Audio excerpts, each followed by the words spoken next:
Prepare 250 cm cube of 0.1 molar oxalic acid solution के बारे में बात करते हैं। इसके लिए जो हमें एपरेटस रिक्वायर्ड होगा वो कौन कौन सा है जी, हम देख लेते हैं।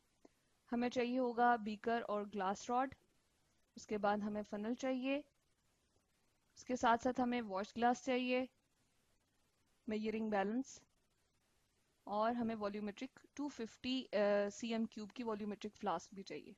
ठीक है, उसके बाद हम केमिकल्स देख लेते हैं कि कौन कौन से हमें रिक्वायर्ड हैं। हमें डिस्टिल्ड वाटर चाहिए और साथ में हमें ऑक्सैलिक एसिड चाहिए। अब हम ऐसा करते हैं कि प्रोसीजर शुरू करने से पहले हम इसकी जो इनिशियल कैलकुलेशंस जो हमें रिक्वायर्ड हैं वो हम कर लेते हैं। अब जैसा कि हमने ऑक्सैलिक एसिड यहाँ पर लिखा है और इसका हमें 0.1 मोलर सोल्यूशन बनाना है।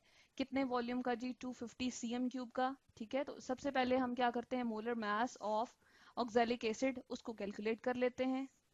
इसके लिए हम देख लेते हैं ऑक्सैलिक एसिड का हमारे पास फॉर्मूला किस तरह से होता है जी। हमारे पास कुछ इस तरह से है COOH, और इस तरह से ये कार्बन लिंक्ड होता है एक और कार्बन के साथ, और OOH इस तरह से, और dot 2 water of crystallization present होते हैं। ठीक है, इसको हम अगर इस तरह से लिखना चाहें, यानी कि हम इसको इस फॉर्म में अगर शो कर दें, ठीक है, तो ये भी हमारे पास क्या है जी, ऑक्सैलिक एसिड का हमारे पास क्या है, फॉर्मूला है। अब इसके अकॉर्डिंग हम देख रहे हैं 2 हाइड्रोजन हैं, इसी तरह से कार्बन हमारे पास 2 हैं, 4 ऑक्सीजन यहाँ पर हैं, इसके अलावा 2 वाटर के मॉलिक्यूल हैं। तो इसकी जब हम कैलकुलेशन करेंगे वो कुछ इस तरह से आ जाएगी हमारे पास।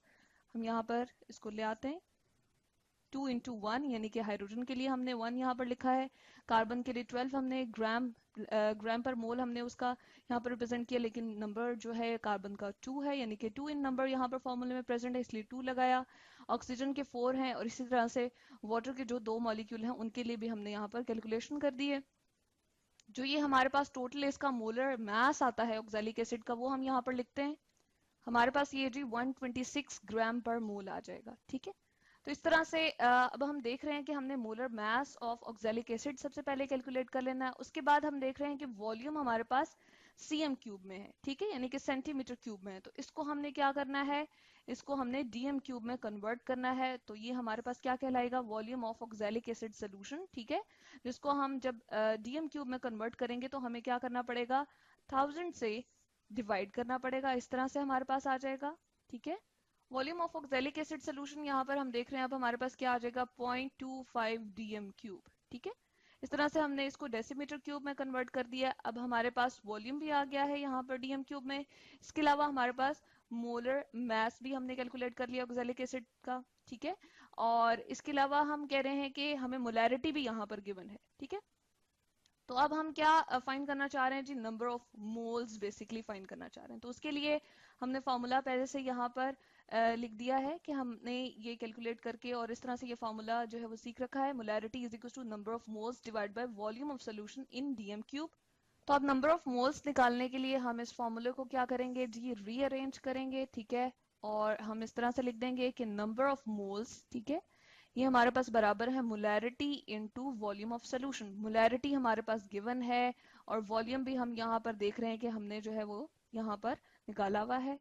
तो हम क्या करते हैं जी, यहाँ से नंबर ऑफ मोल्स जो है वो कैलकुलेट कर लेते हैं। मोलैरिटी है हमारे पास 0.1, ठीक है, और वॉल्यूम ऑफ द सोल्यूशन जो हमने डीएम क्यूब में कन्वर्ट किया था वो कितना है जी, 0.25। ठीक है, जब हम इसकी कैलकुलेशन करेंगे तो हमारे पास नंबर ऑफ मोल्स कितने आ जाएंगे, हमारे पास आ जाएंगे 0.025 मोल्स।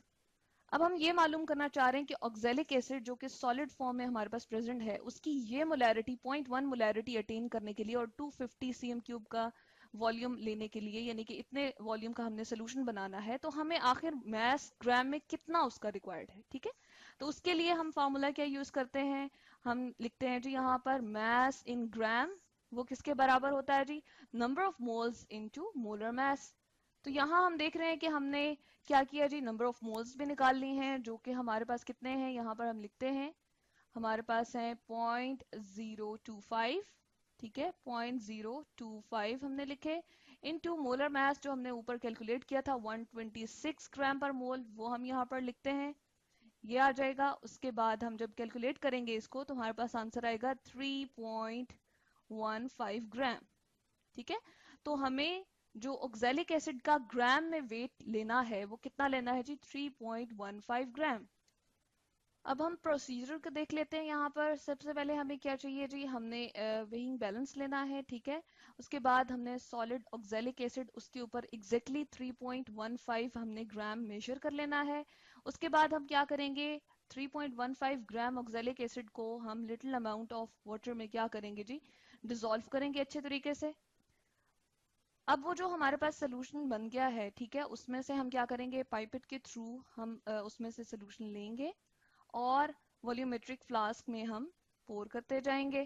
ठीक है, इस तरह से हम क्या कर रहे हैं जी, उसमें पोर करते जा रहे हैं। हम इसको सोल्यूशन को, ऑक्जेलिक एसिड के सोल्यूशन को इसमें डालते चले जा रहे हैं, ठीक है। और उसके बाद हम क्या करेंगे, डिस्टिल्ड वाटर से हम इसको फिल कर देंगे। अब हम क्या करेंगे, जो हमने सोल्यूशन 250 तक 250 cm क्यूब तक, यहाँ तक मार्क तक क्या किया था जी, बना लिया था। अब हम क्या करेंगे, इसको अच्छे तरीके से हम हिलाएंगे ताकि हमारे पास होमोजीनियस सोल्यूशन जो है वो बन जाए, ऑक्जेलिक एसिड का 0.1 मोलर और 250 cm क्यूब सोल्यूशन।